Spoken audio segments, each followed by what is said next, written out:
Hey fans, welcome to Fans of the Forge. I'm here with Matt Parkinson, and we are at Dragon's Breath Forge. Today was like small makers or local makers Saturday, like supporting your local businesses, and you guys had an event for that, and we saw you guys. Small Business Saturday, yes. It was Blacksmith Fair and Maker Market or something. I don't remember what we called it. It went pretty well. Yeah, that's cool. And you guys are doing some forging demonstrations and had knives and other blades out for sale. So it looked like it was a lot of fun. Yeah. And we were glad we got to come down and see some of that ourselves. We're glad you could come too. So we're going to hop right into it. You were on the first episode that aired of Forge and Fire, season 1. I was on the first episode that wasn't aired too. Oh, really? Yeah, I was on the pilot with Jason. I didn't know that. Yeah, that's secrets. Cool. Well, we have heard about that pilot episode from Jason. I've seen it. It's awful. It's not pretty. So you came on, and at the time you had 20 years experience, and you're going against Joe Waits, Rich Greenwood, and Billy Helton. Mm-hmm. And so it was a diverse crowd, some interesting personas there. Yeah. We got to meet Billy recently down in Pigeon Forge, actually. I've seen Billy forever. He's a really nice guy. He's a really fun dude. I like Billy a lot. Yeah, he was fun to hang with, and he told us a little bit about this episode as well. Mm-hmm. But for round 1, you get high carbon steel, and you have to make your signature blade, basically your own style. Mm-hmm. Must include serrations. Yeah, which I never do. I hate serrations. It's like every knife maker's hate serrations because it's like you do that if your knife is crappy. Like I don't want to put serrations on my knife. But except for steak knives, I'll do them on steak knives. Okay, makes sense. Ceramic plates are not nice to knives, and it helps. It's okay. Makes sense. I get that. So I'm going to hit a few little key points here. So you actually, since it was the first episode, it seems like they ask you to define what forging is, and then they had like a little definition underneath it. Yeah. And oh man, I forgot about that. And you said it's using the plastic state of metal to deform it. Mm-hmm. And recently, Teresa and I and Sean had been recording an episode, and then we're talking about hammering, and you're deforming the metal. And Teresa's like, "Is that right? You're deforming it?" I go, "Well, yeah, it's making it out of shape. You're moving the form. You're changing the form. Yeah. But and then there was also a point where you were asked about your beard at the time. You had a long beard. My wife's still pissed about that. The beard, no, she's fine with the beard, although she prefers me to be like this. But I see. I see. But yeah, and Esquire magazine did say it had a what did they say? Epic beard. Yeah. It was definitely epic. That's for sure. Rich's was a little better, but it was good. And his girth was impressive. Really good beard. It's better now. I saw him last year. It's down to here. Oh, geez. Awesome.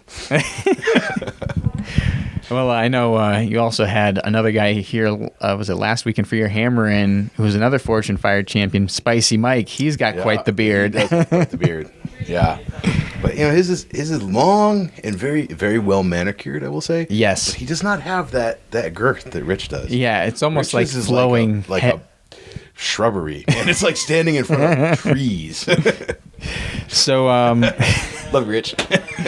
So you put 4.5 inches of serrations on your blade just to make sure you met that parameter. Yeah, I was definitely worried about parameters. And as it was going through, did you see Joe break the tip of his blade off, like while you were actually working? I looked over when I heard it hit the floor.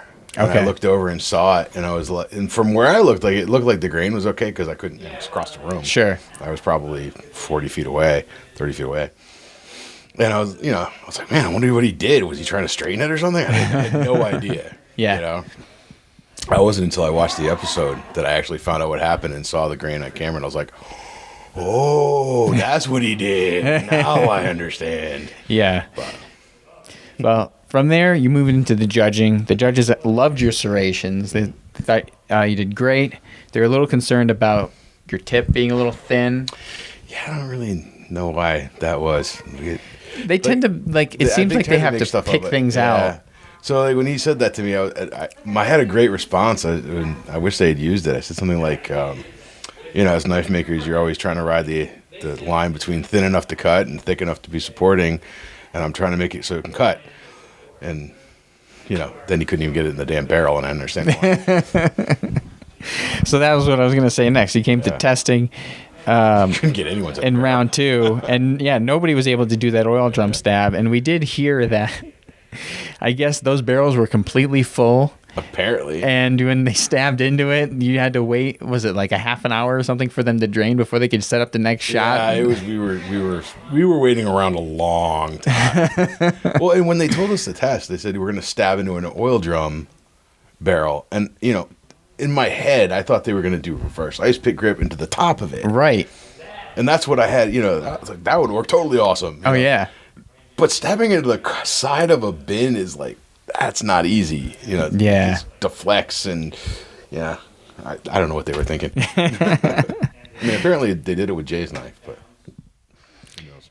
But either way, even though the tip didn't seem to go very far in, you did very well on the rope cut aspect. And from there, you got to move into round 3, where you had to make the Japanese katana. Yeah. So had you made anything like that before? Yeah, I did Ren fairs for years and years and years, and I've made just about everything. Okay. Like, they called me up when I was doing that episode, like a week or so before, and they're like, okay, so this is when you're going to come down. We're just going to throw a bunch of things at you, and, tell us what you think, first reactions. All right. So, okay, longsword, yeah, I made that. Viking sword, yeah, I love making those. Okay. Viking axe, yeah, I've done those. Okay. Chakram, is that circle thing? Yeah, I've made those. I hate those. Katana, I hate those fucking things. Oh, they're gonna make me make a katana. But I actually really don't like Japanese aesthetic. Okay. So it's not like I have anything against Japanese work. Sure. But none of it appeals to me. Okay. As a maker.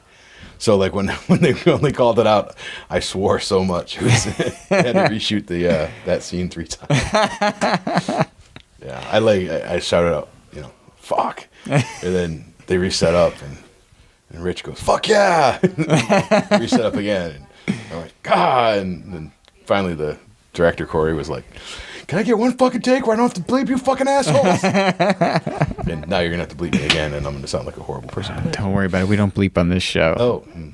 Unless you want us to. I've done one episode in the past. Again, Ray Kirk was involved, and Ray Kirk is very much agained swearing. Yeah, no, he does not like swearing. And he didn't swear, but Josh Weston ran in there and dropped a couple F-bombs. So we bleeped those out so that Ray would like the video. Well, I remember Billy was super mad about that. Really? Yeah, they bleeped him to make him sound like he was swearing, and Billy doesn't swear. Yeah. He's really conservative and Christian and does not swear. Oh, yeah. I think he says, oh dang! And that's about it. Like, dang is about the strongest language I've ever heard Billy use. Oh, yeah. And they bleeped him, like, to make him sound like he was swearing. The wonders, I guess you could call it, of editing. Yeah, right. So, basically, you didn't seem to have any issues during your build for the katana. No, it was the easiest sword I've ever built. Like, every sword has problems. Yeah. Like, there's always something that goes wrong. Nothing went wrong. It was freaky. I built, like, an extra, like, half a day into my times. Like, I wrote everything out and had a schedule, Sure. And I kept gaining on my schedule. And something's wrong. Something's gonna break. Something's gonna go wrong. And then I finished. It was like a full day early. Oh, wow. I finished the sword on, like 1:30 on day 4. Oh, holy cow. Yeah. And it turns out I finished it 3 hours after Rich broke his in half. Oh, man. Yeah. And then I had to drive up to Maine and teach a class. Oh, no kidding. Yeah. So I was like deathly ill. And the next morning I went out to breakfast with my family and then I drove to Maine. Oh, my gosh. That's crazy. Yeah. So you go back into the forge. You have your cut test. Mm-hmm. You chop through 3 fish, and you cut easily through the first 2, and doesn't quite make it through the 3rd with 1 swing, but it was still really that was sharp. Actually, and it was when they did it when I was there. Yeah. Doug turned to me and was like, "That was me. I tip cut it." Oh, because if you look, the tip passes through, and the sword was light enough that he wasn't expecting it to move that fast, so he hadn't moved forward enough. Oh, and he's like, "This thing's awesome," and I'm like, "Okay." Well, they didn't really make a point to say that it was an issue either. So it was like, they did make a point of the armor, which in person they didn't say that, but they must have recorded some of the judges' comments. I don't remember Jay saying anything about the blade not being sharp. Right. But when I looked at the film, it looks like he might have caught the metal part of the armor. Yeah. You're not cutting metal armor. That's not how that works. Yeah, it's just not going to work that way. Even the bamboo sections, if you catch if you catch between them, they'll cut, but they're not going to cut the bamboo. Oh yeah, but even then, you disemboweled that dummy. Oh my god! And they only showed part of that. There was like 2 cuts they didn't show for either sword. There was one that went like into the shoulder. Oh yeah, like the kendo cut. Right. It was like buried almost to the heart. It was so disgusting. I was disturbed watching. Oh my gosh. Awful. And then they pull out the strength test. Yeah. We're gonna leave the forge and we're gonna shoot your sword. Yeah, I was pissed. I was super pissed. You weren't happy that they're gonna shoot. Were you? They don't forget shoot swords. That's not okay. Like, you don't bring a sword to a gunfight. Like, that's not okay. That's true. You don't. That's okay. I was not happy. But either way, you split the bullet into 3 pieces, and it was still sharp where they shot it. So it was not really an issue for it. But so they actually they kind of edited it a little bit. So they bring us out to the gun range and say, we're going to shoot your sword twice. Yeah. If the first one splits a bullet, then you're done. But you have 2 chances. So I lost the coin toss, so I went first. And the sharpshooter, the way he had it set up, the gun was jerking a little bit. Okay. So he hit the side of the sword the first time. Oh. Now, hitting the edge of a sword is really not that big a deal. Sure. Because all that energy gets split. Right. You hit the side of a sword blade with a 45 caliber bullet, that's a big deal. Yeah. The tip of my sword moved about 2.5, 3 feet in each direction. Oh my gosh. It's like, whoop. After that, I was like, okay, we're good. If it didn't break, then it's not breaking it. So then they reset, and then the sharpshooter fixed it and he split it. And then he reset again when he did Rich's, and it split like dead even. Oh, okay. And then after that, the producers came up to me and they were like, so it won't count against testing or anything, but we want to shoot your sword again to see if we can get it to split better for camera. I was like, yeah, fine, want to go? Do it. So my sword actually got shot 3 times. Oh my gosh, and it's still held up. And yeah, it's fine. And so in Except the for end, the lead stuck to the side of the sword. in the end, Jay Nielsen was very impressed by your work, the blade and the handle, and you took home the win. I did. So I couldn't tell anybody for 6 months. Well, that's what I hear is one of the worst things about it is if you're on the episode and you win, you have to wait for so long. And there were some guys in like the past season that were waiting over a year before they could say anything. It was like 3 months because we filmed in May, and it was in August, I believe, was the first episode. Yeah. Okay. It was like August 15th or something. Right. It aired. So it was like 2-3 months. It wasn't so bad. Yeah. But I remember I finished filming, and we the finals, we went really late, and we actually filmed the final with Dave and Peter because they were supposed to be the first episode aired. Right. And it got shifted. So we all did our finals the same weekend, and we're all in Manhattan at the same time. And like we were trading off, and they finished filming. And it's like 2-3 in the morning, and I have a knife show to go to the next day. So I have all my shit in the back of the car. And I'm like going back to the hotel. I laid down for like an hour. I walked, I went, checked out of the hotel, got in my car. I'm like, brain exploding, drove to the show, and like did this knife show. Like on like 0 sleep and massive amounts of adrenaline. Oh, yeah. I must have been such an idiot that time. Oh, my God. So your win on this episode allowed you to get invited back for a Champions Edition episode on Season 3, Episode 1 versus Bert Foster, Ben Abbott, and Salem Straub. Yep. And you were starting off, you were given a thin bar of high-carbon steel and round stock of a low-carbon steel, and you had to create a signature blade using the inlay technique. Was that they called it inserted edge or something? Inserted edge. Was that? Had you done that technique before? I have done that before. Yeah. Okay. Yeah, I've done that particular technique. So you made a competition style chopper, and you went out of your way to say, "I think I stand a chance against most of the guys here, although I don't know about Bert." We all said that. We all were like, "It's Bert.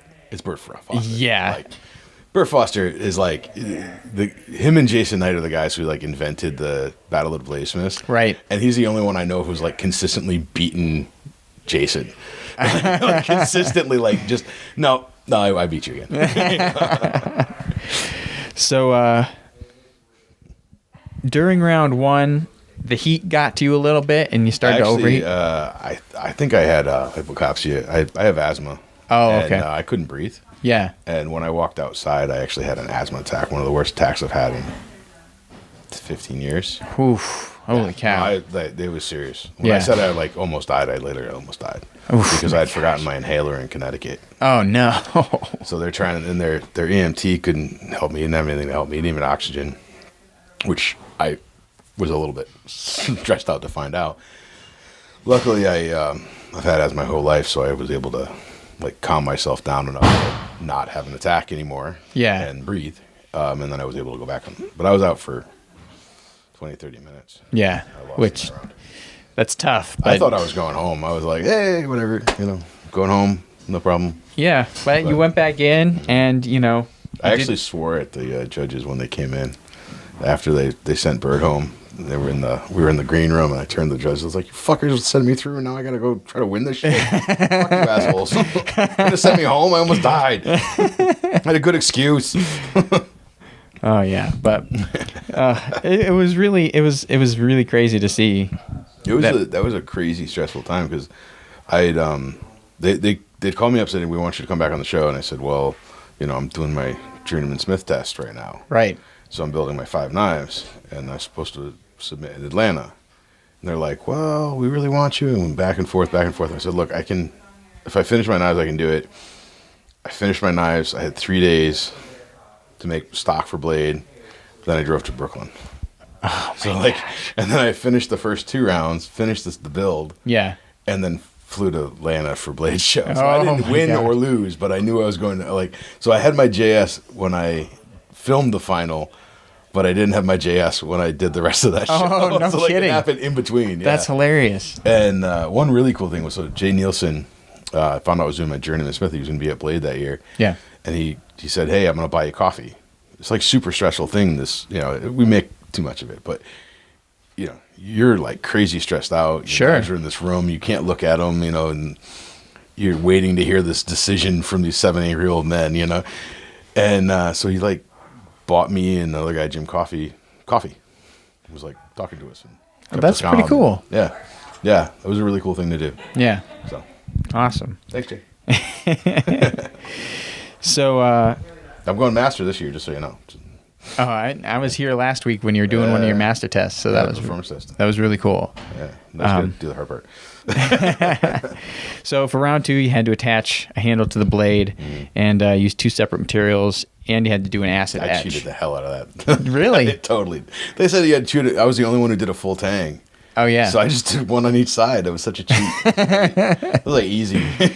Well, they couldn't say you were, not meeting the. They were I was afraid they were gonna throw me out for that, so I did a third material, did the cord wrap on it, just to be get a little more girth. Jason's hand was bothering them, Oh yeah. So for the, I finished so early though on that. Really? The second round. It was everything was wrong with that knife. I had to fix yesterday. They couldn't do anything to fix it. Yeah.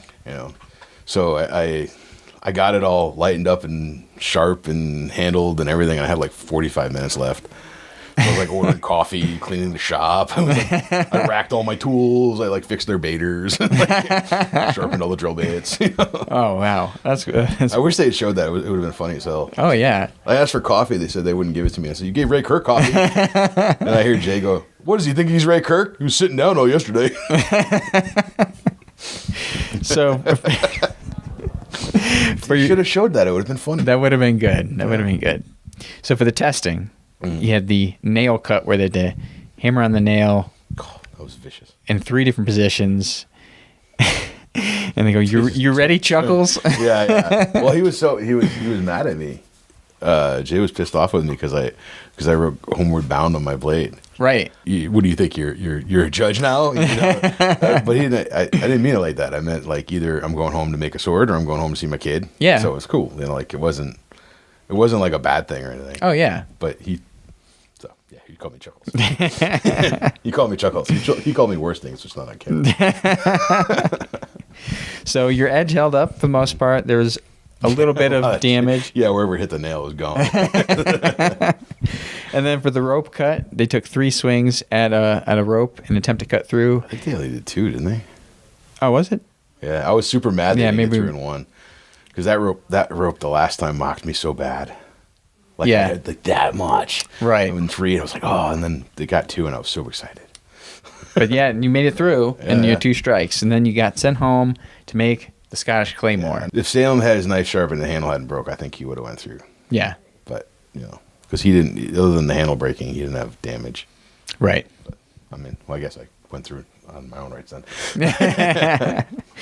So you've made the Claymores before, so you started off by making Damascus billet, and the asthma hit you again on that first day. It seemed. Yeah, I was pretty worn out. I mean, it was 90 degrees in the shop, humid, and when I have an attack like that, it takes my body like a couple weeks to recover. Because it's like you're not, you get back, because you're when you have an asthma, like a full-on asthma attack. Yeah. Your lungs close up, and then you get all this like irritation and scar tissue that builds up, and then it takes a little while for that to go away all the way. Right. So, a week or 2 in, I was still kind of Oh yeah. so well. But by the end of the second day, I was all right. Yeah. I mean, I busted ass on the first day, and I in 5 hours got the billet done, the sword blade forged, and into the kiln for annealing. Oh yeah. It was. By the second day, you were on to profiling and grinding your blade, so you were going smooth. You made one spot a little too thin, and there's nothing you could really do about it. So they actually made a bigger deal of that than it was. Like, Okay. I didn't actually make the sword too thin. I wiped the spine out. Oh. So all right. I was trying to leave a transition like this, Right. and I rolled it up, and I just wiped the transition out. It wasn't that the sword was too thin. Oh. So okay. when I started that, they made it vigorous to make their storyline. Of course. When I started the sword, I looked up historical swords, and I knew that claymores run between 3.5 and 6.5 pounds. That's average. 3.5 are very light. Oh yeah. I was shooting for 5, which is historically mean. I hit 4 pounds, 12 ounces. Okay. So I was within 4 ounces on a 56-inch sword. Yeah. I was pretty psyched with that. It was a little. It was, in hindsight, it was probably narrower than I should have made. I probably should have gone for a 5.5 pound sword. Okay. Not thinking about how they make things, but they said make a sword, and so I made a sword. That's how claymores are. They're not heavy swords. Right. The way that people think. Yeah. This one was a particular interesting sword for these Forged in Fire because the prior time they had made it, both of them failed pretty bad. Yeah. So you went in for testing on that. Was it the bullet splitting again? Yeah, it was the bullet splitting again. They just did that to fuck with me. So the producer, they said, we're going to go off site to film. So whatever, picked up, and they're driving me out to Long Island. And we get it, we're out in Long Island, we turn this corner, and there's this junkyard across the street from the fire range. I saw the junkyard, I was like, oh, you fuckers are going to shoot my sword again. I was so pissed and so bad. I get out of the car, and the producer's like, what was the reaction? And I was like, I told you guys were fuckers are going to shoot my sword again. And he's like, I knew I should have put Carm in the car. I didn't want to tip you off. But you passed the test, no problem. The sharpness test was the legs of the horse, and you cut through in one swipe. And then the kill test was the pig carcass. Fucking pig. It lacerated, but because it was a little lighter, it wasn't quite heavy enough, per what they said, to get through the spine. Yeah, it isn't. It isn't. I actually questioned Doug in person, and I shouldn't have, and I apologize to Doug for that, but they looked at the video and they did whatever. My argument was that swords of that size, you never cut with the forte of the sword. And I'm watching Doug line up for the cut, and I'm like, Doug, you have to take a step back. That's not going to work.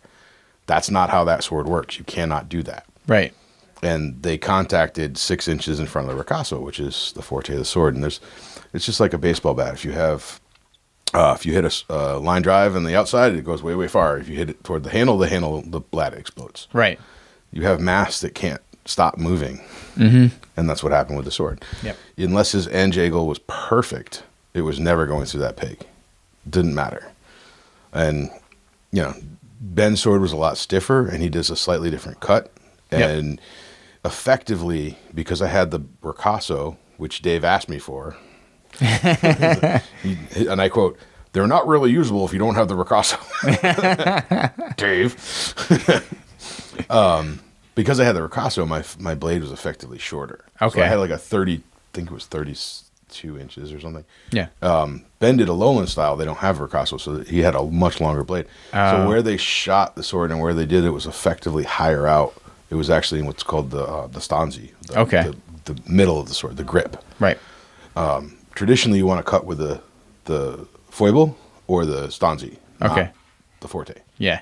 So they actually used a different portion of the sword, which is part of the reason it cut better. Gotcha. Yeah.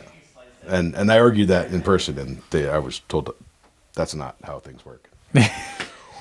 Okay. So in the end, Ben ended up winning because of the kill test. And incidentally, even if I had cut the sword, or the sword had cut, I still don't know if I would have won, because Ben's sword was pretty darn cool. Yeah. Like his guard was all forged out of one piece, and like that was one of the coolest forgings I've seen. Oh, okay, Yeah, cool. like it was all one piece of steel or iron, actually, and you could see the grain running around it, and like it came up, and there was like these thistles on the end. It was pretty freaking hard, you know, and it felt good. It was a nice sword. So I have one question for you, and it is in regards to your master certification. Mm-hmm. So I was here for some of the testing on one particular blade.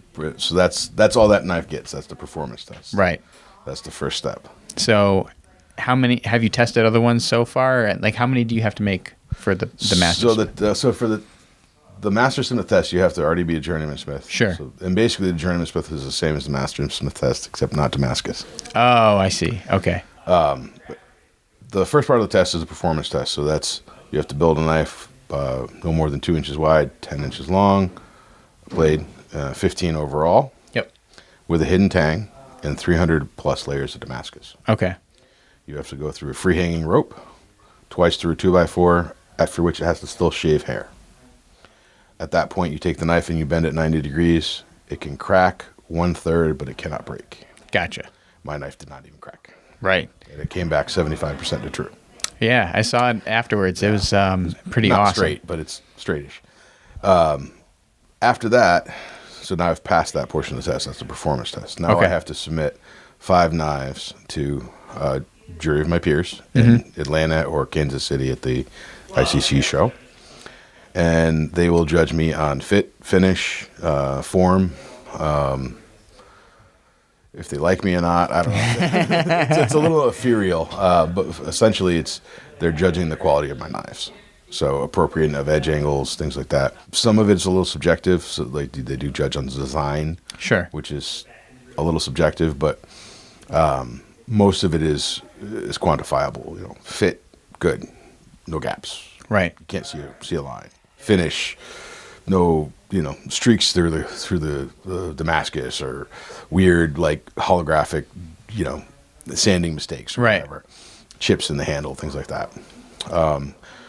If I pass that, then I will be awarded my master stamp. Awesome. At that point, I can test for Journeyman Smith or Mastersmith candidates for the performance test, and they'll probably beg me to make a Mastersmith knife of the year. Ah, that'd be cool. No, probably not. They might. I don't know. I did the Journeyman Smith knife 2 years ago, and it was like sold for like $4,000 or something. Oh wow! I was in the room, and I was like, "Oh my god! I've never had a dagger go that much. That's crazy. More than I get for a sword. What's going on? I'm so confused." I've since raised my prices on swords. Well, that's cool, and can't wait to see some pictures of the stuff that you put together for that test. Yeah. And I can't wait to see it either. And I just want to say thank you for sitting down with me and going through this interview and having this event here today so that people can come down and check it out. It was really cool. And make sure you follow Sword Matt on Instagram. That's me. And check out Dragon's Breath Forge. And they also have a Patreon where we have a Patreon, Dragon's Breath Forge Patreon. Yep. And our Etsy is DB Forge. DB Forge. Got it. So thank you for watching, and we'll catch you in the next one.